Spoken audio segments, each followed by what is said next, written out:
What's up, everybody? Welcome to another episode of Three Man Booth.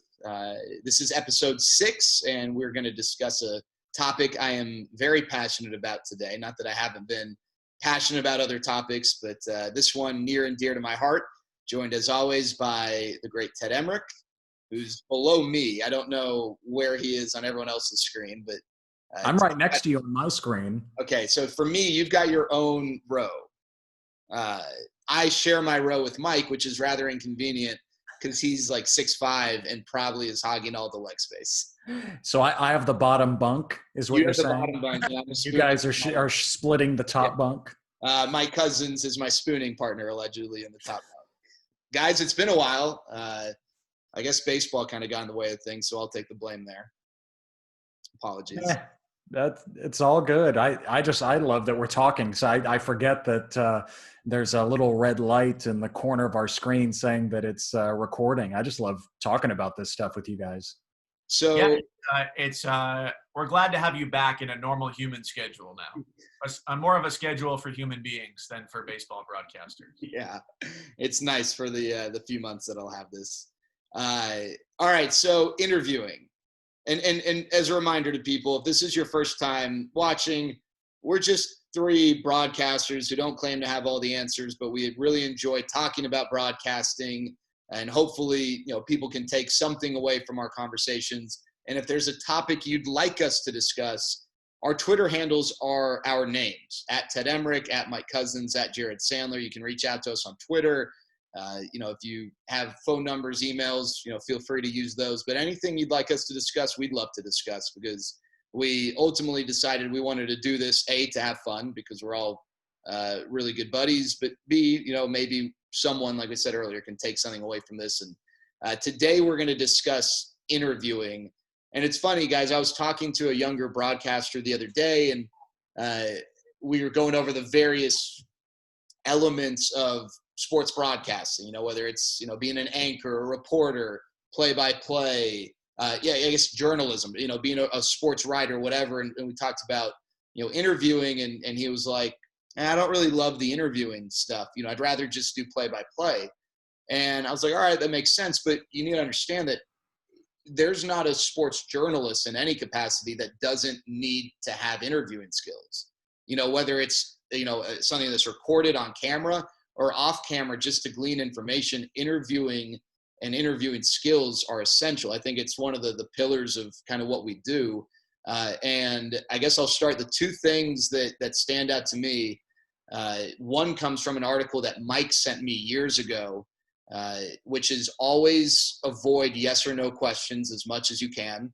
Instead of do you think, what do you think, or how do you, or, make them answer the question with, don't give them permission to give you a 1-word answer or an answer with very little detail. And the other thing is listening. I think, so many people are so concerned, I want to ask this, and that, and then they miss a great answer that should yield a follow-up question.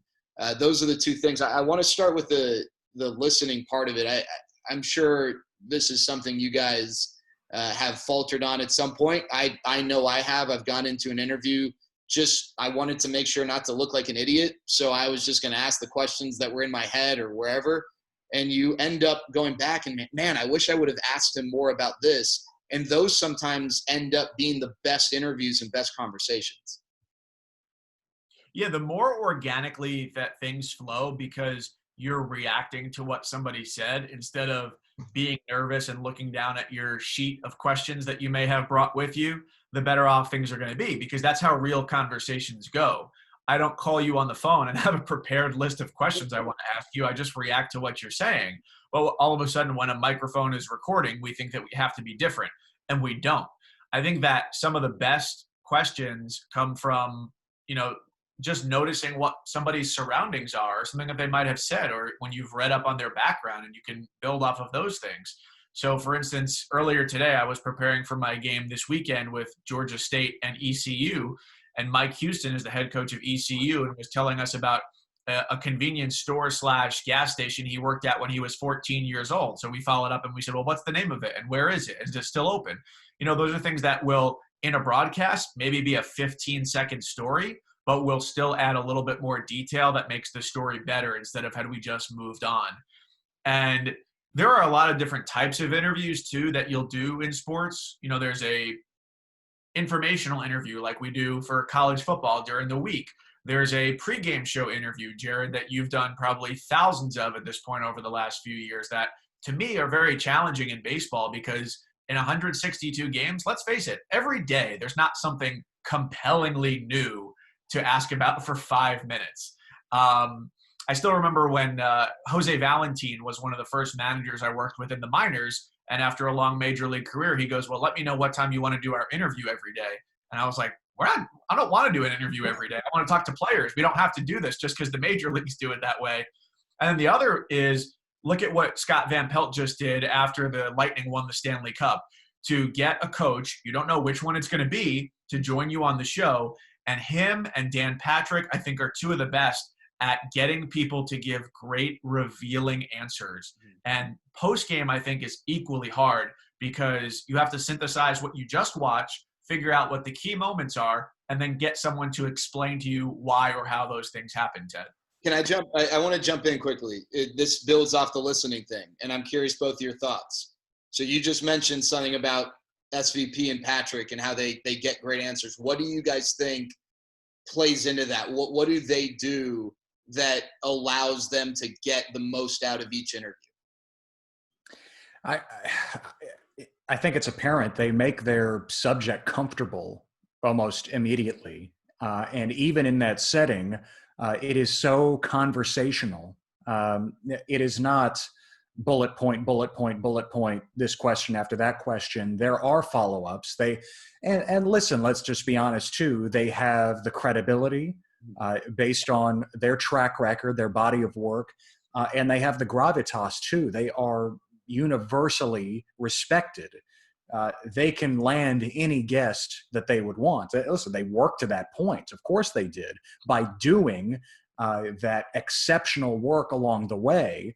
And that's going to lead more often than not to a great interview night after night. But that doesn't make it any less challenging in the moment. And to dovetail with your point, Mike, about post-game interviews, I'm glad that we're talking about this because the first name that popped into my head was Doris Burke and the work that she has done year after year on the NBA Finals. We all know she is absolutely good enough to be in the analyst chair for the Finals, and it is outstanding to see her in that role on ESPN Radio this year and breaking even more ground. But the last several years, of course, she has been in that kind of hybrid sideline analyst role with the A-team, with Breen and Van Gundy and Jackson on ABC. And year after year, I mean, I watched that entire post-game sequence where she is interviewing 5, 6, 7, 8 different people, owner, coach, multiple players. And before we jumped on, I was watching the YouTube video of her interviewing Kevin Durant after the 2017 finals. It was Durant's first title. Of course, he joins the Warriors, named it Finals MVP. They beat LeBron and the Cavs. And I'm just, again, so impressed because I remember at the time watching it, and to review it, the first question was, I think he scored 30 or more in all 5 games of the series. And Doris prefaced it with something to the effect of, you knew that you were 1 game away from your first championship. Can you describe your intentions walking into the building tonight? It was not, Kevin, what's going through your mind right now, which we hear all the time. It was not, Kevin, talk about your performance. It was not, Kevin, what does this mean to you? What do you think it means? It's his first championship after years and years of chasing that. Those are the cliche, the trite questions that we hear all the time. And of course, talk about can be a whole nother segment. I mean, we just need to scratch that out, all of us, because it's not a question. But she had something specific in mind, an angle to that question, something direct, something open-ended describe your intentions walking in. And what did it lead to? An interesting answer. Of course it did. He said, Durant said something to the effect of, I couldn't sleep for the last 2 nights. I was so anxious. Again, they were up 3-1 in the series, but LeBron is on the other side. And she is just marvelous in every sense. Mike, you have had the privilege to work with her. I think we would all love to work with her one day, but just something that probably doesn't get talked about enough to go with all of her other skills as an analyst. She has asked some of the best questions in that setting that I have heard. I think another thing is, as far as comfortability, and you both touched on it, the research. Like I remember one of my favorite interviews of all time, and every time the Rangers play his team, I will make sure to interview him, is Garrett Cole. Now he's, obviously on the Yankees, and who knows whether the Yankees will allow him to ever talk to opposing media, but Steve Sparks, who's the Astros analyst on radio, or their number 2, said to me, hey, he's great, but if you ask lazy questions, he's going to give you bad answers. And here's the thing. Every interview subject's different. I mean, there might be an interview subject out there. He's going to give you great answers no matter what, whether you ask good questions, bad questions. But your chances of consistently putting the interview subject in a position to want to perform, if you can use that word, are heightened if you're prepared and you ask them questions that, maybe it's, I always love to hear, hey, I've never been asked that before, but like, it needs to make sense. Like, I could go ask someone, hey, do you, what do you prefer? What's your favorite thing about a zebra? I'm sure they've never been asked that before, but like, I don't know that that's, but like, not the stripes, funny enough. Yeah. Not the stripes. I enjoy how they bray. I like the sound they make. All right. See, Thank you for asking them. Yeah. But like, knowing that about him challenged me to really make sure that I had good questions that were prepared. And I think that if you ask, whether someone has that mindset where it's like, if you're going to ask me lazy questions, I'm going to give you a lazy answer or not. When you show someone that you've put in the time to research about them or their experiences, I think subconsciously they then want to give you a better answer because they appreciate that you've taken the time, as opposed to, I hate hearing, and Ted, you mentioned this, like these generic questions, like even something as little as Garrett Cole, I asked him about you going to UCLA. And I obviously have a familiarity because we overlapped exactly my time at USC and at UCLA, his time at UCLA. But I asked him instead, I could have just asked, hey, why'd you choose UCLA? You show them his parents, he grew up a USC fan. His dad, I think at one point, if I remember correctly, was a professor at USC. And I think in sharing with him that I knew this information, and it's not done in a way like, hey, I'm smart, I know all these facts about you. It's just weaving it into the question, I think encouraged him to then give a better answer. And it was a really interesting answer as to how he ended up at UCLA, not USC, or, and why he chose to go to UCLA and not sign with the Yankees as a first-round draft pick, which was rare. I just think that putting in that effort to research makes people want to give you the best answer possible. Yeah, because if you show that you have invested in them, whether you know them or have no prior relationship, they're more likely to invest in you with a good answer. Not guaranteed. You might catch somebody on a bad day, or they just hate doing interviews because they do it all the time. So you may not get a good one. But another part of what you said, Jared, too, is that you're not giving information to show how much you know, because that is antithetical to the point of doing an interview. The point of doing an interview is to gain new information. So just to go back to the first presidential debate with Chris Wallace, I was getting mad because some of his questions were so long that by the time he got to the end of the question, I don't think the candidates could even know what the question was because it was so long. And some of the questions were double and triple barrel questions, at which point you know that you're not going to get an answer to all of the points you're asking for. And it's most likely you'll get an answer to the last one. if that at all. Maybe the person just filibusters and says whatever they want to talk about. So those are two major tenets that really bother me, and I hear it all the time, is don't ask really long questions that show how much you know. Don't ask double-barreled questions. And the third is, like you talked about before, where we have who, what, when, where, and why.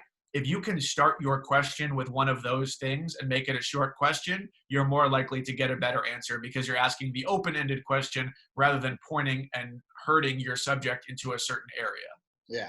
Well, I'm curious, what do you guys think about, okay, so I think one of like the challenges that I had when I first started doing interviews, like I didn't know when to shut up and just ask the question, right? Like I'd ask the question, but maybe I wasn't confident that they knew the question because they had a weird facial expression, and then I'd keep going and going. And it's like what you said, ask your question. Yeah.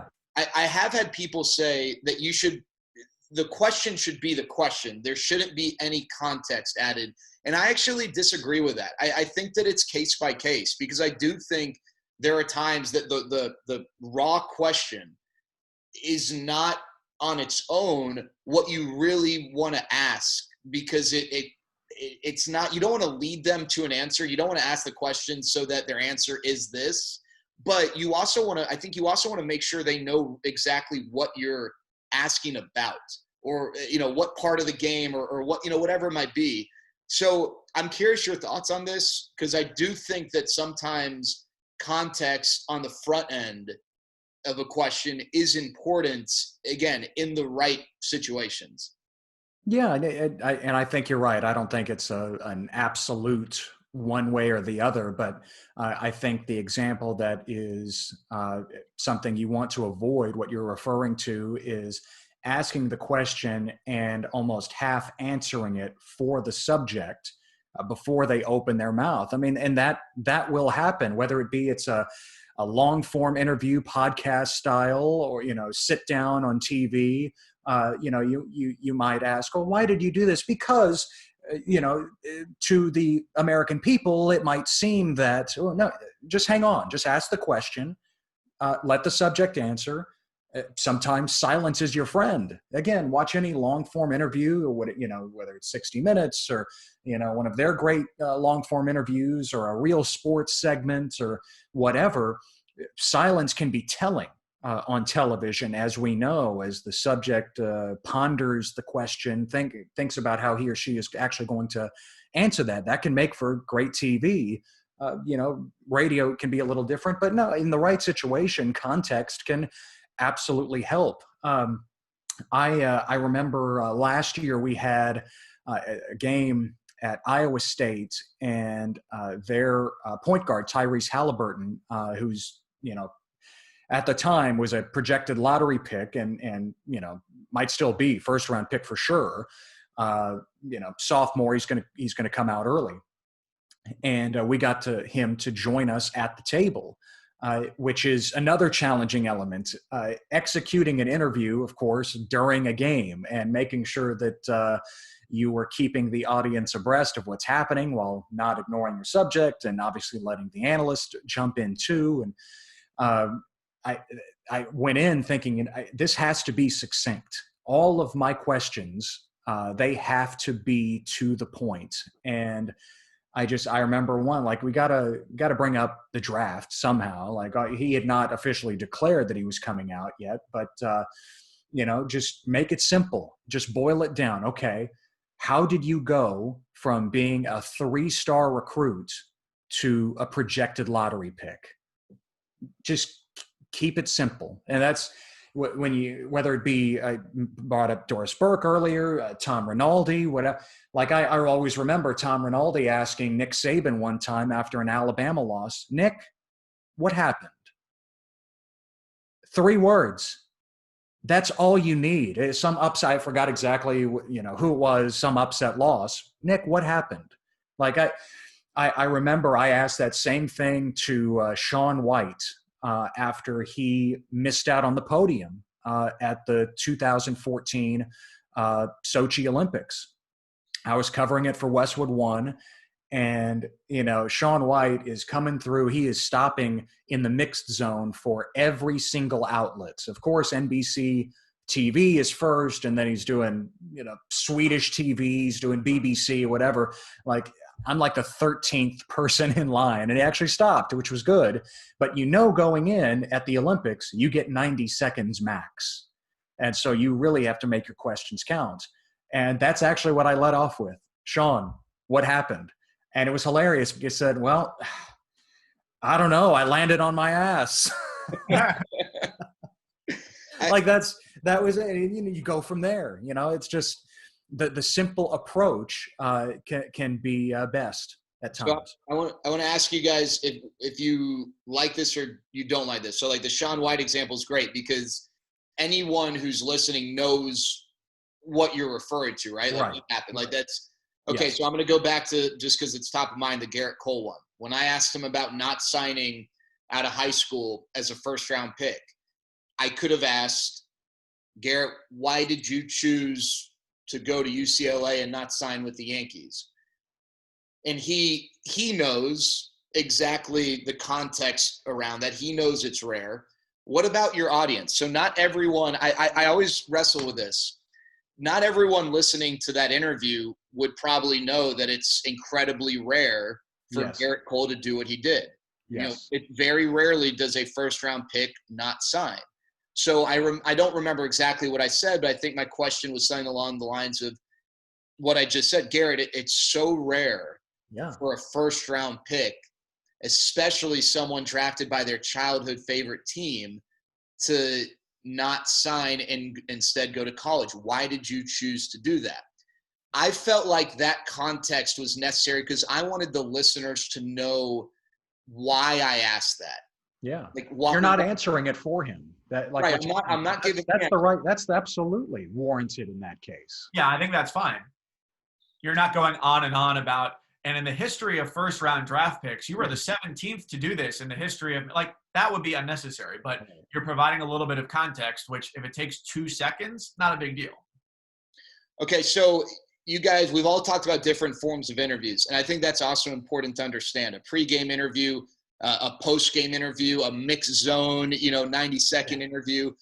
I've done these, and I've done one with Ted, and I'm going to do one with Mike, this Just a Sec podcast series, where, I have these long-form interview conversations. I mean, they're conversations. Those are going to be different. The settings for all the post-game, like press conference interviews, I'm curious what stands out to you, what's important to know when you consider the differences in these interviews, because I think that's also something important to understand when you go into that sort of a setting. Can I share my screen? Yeah. Will you enable that as our very generous host to allow me to share my screen? Did it work or no? Okay. Yes. So do you see a document in front of you? Yes, the Sawatsky method. Fantastic. Yeah. So this is something that was given to me by one of my college professors, John Nicholson, who has since retired from the full-time faculty at Syracuse. But John Sawatsky, for a long time, worked at ESPN and was known kind of as the interviewing guru, and would teach people these methods. So I'm just going to run through this quickly, but if anybody wants this, they can reach out to me, and I'm happy to share it because it's been, I'm sure, shared through many generations. So ask an open question. Keep your questions neutral. So instead of saying, do you wish you could lead a normal life, to Shaq, say, how do you deal with the media attention you get? And keep your questions lean, like we talked about earlier, to say not 1 or 2 questions, or were you bitter when, and then the answer is going to be yes or no. And then that kind of takes you off the track of getting a good answer. So these are some of the other points that he runs through. Double barrels. Yep. Yeah. Ted, I think you would like this. Ask a pro wrestler if what he does is fake, and you can get no. That's happened. Ask John Stossel about that. And so, and then this is the third and final page, is short, open, neutral, lean questions. What, how, why, who, what was your reaction? I love that question, you know? And then the goal of any interview is to discover and scrutinize a topic about how it has changed or created conflict. So that has been my kind of guiding North Star, if you will, for how to do interviews. And I know that I'm not the only person who does this, but it makes me feel better prepared that when I go to a basketball shoot around, when I go to a football coaches meeting, when I'm doing a pregame interview with someone, I always have either on my notes app on my phone or on a pad of paper that I've carried with me some questions that I want to ask, because I'm then respecting that person's time and showing that I've done the research, Jared, like you did with Jarrett Cole, and Ted, like you did with Halliburton at Iowa State. And so, like, for football prep right now, during the week, when I'm watching a game or I'm reading newspaper clippings, I just go to my notes app on my laptop and it syncs with my phone, and I've got all my questions right there. So in a normal year where I would go sit in a football coach's office, I would just keep the app open on my phone and have the questions I want to ask right there. So I find that to be the most effective method for me, and I know that'll differ for everybody. The other thing too, now Ted, I know you said that the Olympics interviews were short, but I think what's really important and is so small but makes a big difference is just a second or two to pause, whether it's on radio or TV, in between questions, when somebody is done answering their question. Because in my head, I'm thinking, okay, is there anything that I want to follow up on with that question? Or do I just want to go to my next question? And you might think that that pause feels eternal in the moment, but in reality, it comes out very normal. It's the same way where I will, and this was something that was given to me, and I criticized younger broadcasters who send tapes when they'll say, going back to the wall is Jackson, because what your eyes are doing is you're saying, going back to the wall is Jackson as you look at your scorebook. Where if you take that half second to pause, you say, fly ball to left field, Jackson's going back to the wall. And that pause in your head might sound really long, but in actuality, it's nothing. And it just gives yourself a second to reset.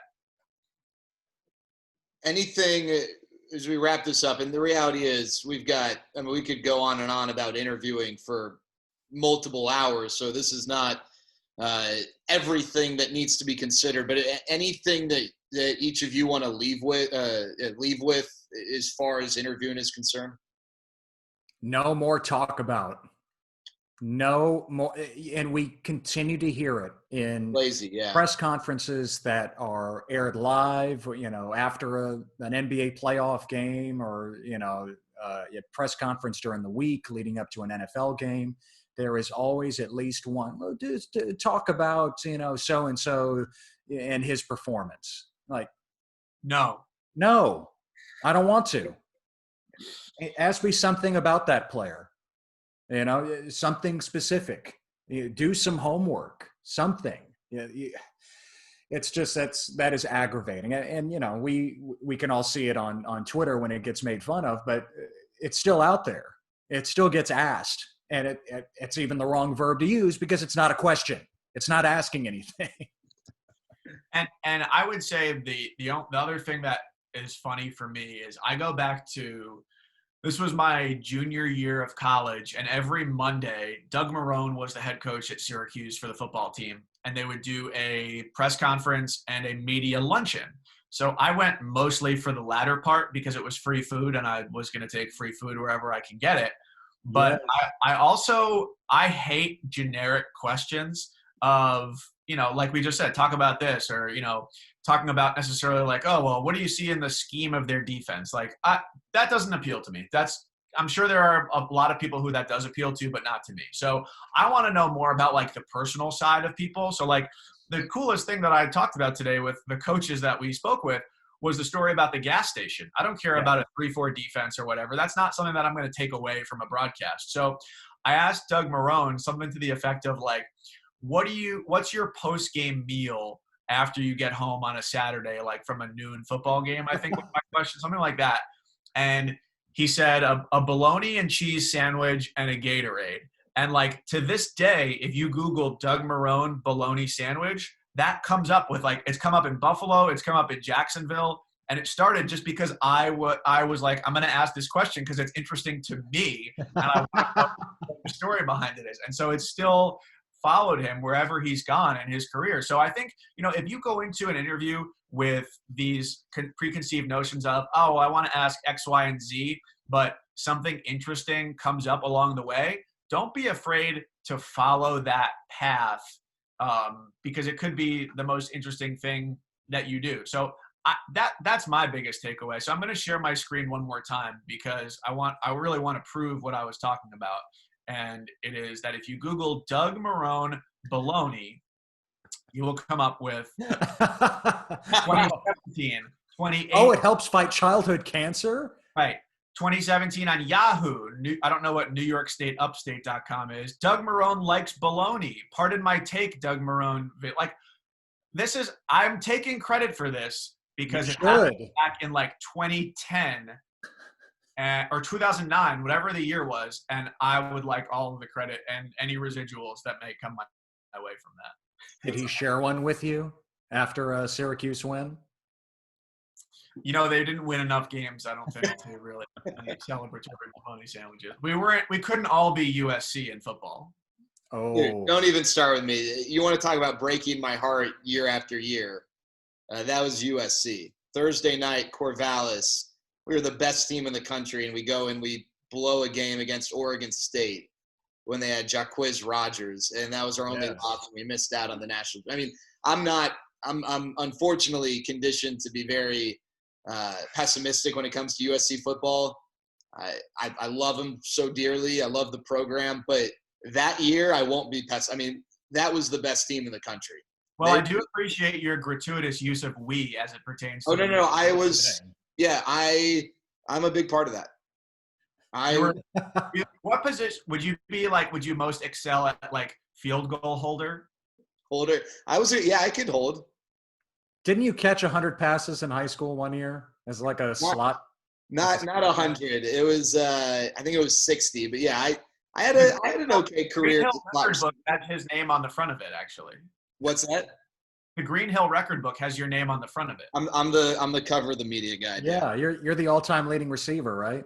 Yeah, like for people under 5'8". All right, hey, I want to leave with one thing, and I think this is why it's important to go back and listen to your stuff. And I'm not, I am guilty of doing this every once in a while. I think naturally some people in conversation, they acknowledge people in different ways. Sometimes it's, it's not audible. Other times it's right. Yeah. I think when you go and you listen to an interview, you need to make sure to shut up when your subject is talking, because I think it's really annoying when I'm listening to an interview and I hear the interviewer saying right every time a point is made. Yeah, exactly. So I lay out so much during conversations that I will have people, including my wife, on the phone go, "Are you still there?" I have felt that with you, Mike. I the first couple of times that we talked on the phone, thought, what is this guy's deal? It's like, honestly, am I just boring him to no end? I'm just practicing my interviewing. That's honestly. So that's a little thing that I think is important.